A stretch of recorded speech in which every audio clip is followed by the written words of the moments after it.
njagalayo omukazi omuyindi. Abakazi abayindi tojja basobola. Lwaki? Abakazi abayindi basosola. Newe mba nyina ssente. Awo different case. Ngosanze oli ayagala nnyo ssente, naye afaayo ssente. Ajja kwagala ssente zo naye tajja kwagala gwe. Nammwe muyina abaagala ssente. Ssente we zigwawo ng'adduka. Bati manyi bali wano.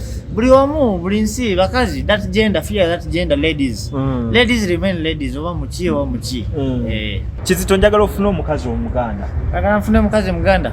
Abakazi abaganda mbatya. Abakazi abaganda bakuuzi nnyo. Bamalako ssente zange kumpi nzireyo mu kyalo, okimanyi? Ssente z'okola mu mifaliso. Baali bazibba. Kumpi nzireyo mu kyalo ewaffe ejjinja. Kati nze osale Nairo. Kati sawa zino I prefer to be single. Single life is better than having a girl who takes away all your money.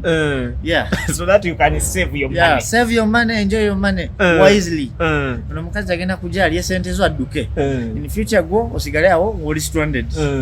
Tubayimbiremu olusuku lwa seminti. Nze jenza lwa lusuku lwa seminti. Matoke mawate.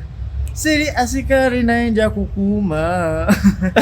My dream is to meet the president of Uganda. Nkuze ngamulaba ngamuwulira President Museveni naye simulabangako. Even seeing him ngayitawo simulabangako. After President Museveni, I would like to meet His Excellency of Ghetto Bobi Wine. Bobi Wine yali muyimbi mulungi. Nyimba ze nzaagala nnyo. Baleka na kayimba singa nze Museveni.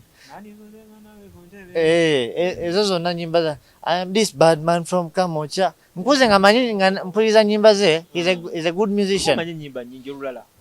Bobi Wine. Naye kyana kyalenga. Nze bya politics birimu naye Bobi Wine I love him like a musician. Nze jenza lwa lusuku lwa sementi.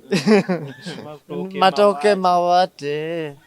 Siri asikari naenja kukuma. Music omumanyi. Music mumanyi nze. Music wa Uganda muwuliza. Era nsaba ba TikTokers tubelenga tu promoting music waffe. Don't mind about money Tetuminding about sente ngosaba musician sente. Music tumupromoting tubelenga ba Nigeria nga ba Tanzania. Wala ba Nigeria na ba Tanzania. They are trending so high so that let us make our Ugandan musicians also go high. Let us not mind about money. Let us mind about our country first.